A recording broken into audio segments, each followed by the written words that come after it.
One more question. We'll go with this one. What do you do when you feel stuck or plateaued in your business? Great question. Yeah.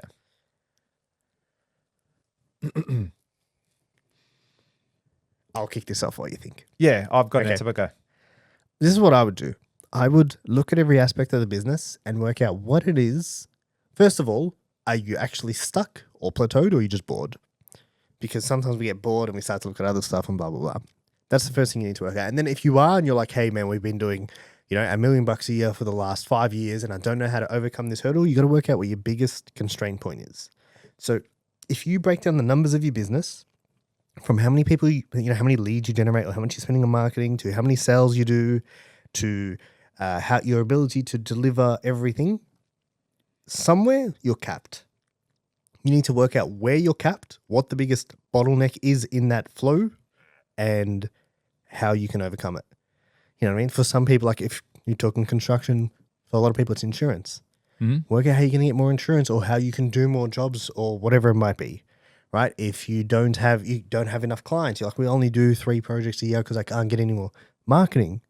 You know what I mean? Or we can't deliver more because we don't have a big enough team. Get a bigger fucking team. Go hire the next person. Who's the next person you need to hire that's going to take some load off your plate or your team's plate that's going to allow them to then do more with what they do?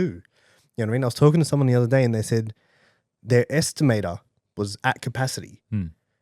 And I think they pay their estimator 110 grand a year. And I was like, okay, so what'd you do? And he's like, oh, I got him a VA. He's like, so instead of hiring a second estimator, I got him a VA. That VA freed up 40% of their time. Now he can almost do double what he was doing now. And it cost us an extra 25 grand a year instead of costing us an additional 110 plus car, plus phone, plus blah, blah, blah. Yeah. You know what I mean? It's like, where's the biggest constraint point in the business? And what is it that you can do to fix that blockage? Because somewhere there's a leaky pipe. You're losing out somewhere. You need to understand the business from start to finish and say, okay, cool. What's the thing that we can't do right now that if we made the tweaks there or we invested time or energy into that part, we'd break through that glass ceiling? Yeah. Because it's a glass ceiling. Yeah, it is. It always is. There's always another level. Always another level. It's also, I mean, very similar to what you're saying. It's you got to take that action. Like if you're sitting there and you're plateaued and you're not hitting that next ceiling, you're not doing enough. You're not doing enough. And if you're not doing enough, it's from boredom or from a constraint. And you need to break either of those by doing more, by increasing your action. Yeah. Increasing your volume in the business, in the activity, whatever it is, in the people. Yeah. This is with the prerequisite of that you are stuck. Like the supposition that you're stuck. If you're doing 5 mil a year and you're living the life of your dreams, you've won. You've won, yeah. You don't have to go to 10 or 15 or 20. You don't have to 10x it, you've won. And Gary Vee's massive on that too. Because a lot of people, he goes, I've got friends. Yeah, he is. He goes, he's got friends that make 100 grand a year and happy as shit. Yeah, he's like their coaches. Yeah, he goes, exactly. He goes, they are so happy. They're living their dream. Like they are winning. He goes, I've got a, 100 million, 200 to $500 million company with 1,500 employees. Every day is stressful. And he goes, every day shit's on. Every day I've got challenges and spot fires and this and this and this. He goes, they would hate my life, even though I've got so much more than what they do, materialistically or financially, whatever it is. Yeah. But I think some people just have that itch. I would also, if you're stuck there, often you can't see past your own shortcomings either.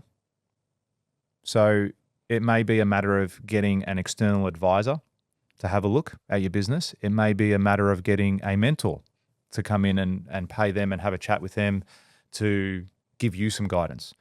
Because, you're always limited by your own beliefs, I suppose. You can be limited by going, well, how do I get past that? I've never been to 30 million. How do I get to 30 million? You can guess, you could probably do some research and do it the hard way or do it the longer way, probably pay a lot of money in mistakes to get to that point. Or you can go and speak to someone that has done it already or advisors that can point you in the right direction at the very least. Yeah, I think having extra set of eyes. Yeah, well, like we're in the process, Pays off. literally, after we get out of this meeting, I'll be sending an email to, I won't say who, but an advisor. I'll be changing an advisor in my business. One definitely served their purpose for many years, and now I need to move to another one who's a bigger organization and can now give me more strategic advice in my organization to say, go this, do this, structure it like this. I'm going to pay a lot more for that, but in the long term, it's going to help me expand operations. And yeah, any investment you make like that should pay for itself. Without a doubt. And I've got no doubt it will. Yeah. Yeah. If you like that clip and you want to watch another one, click just over here. And if you want to watch the full episode, click just over here. Don't forget to subscribe to the channel, and thanks for watching.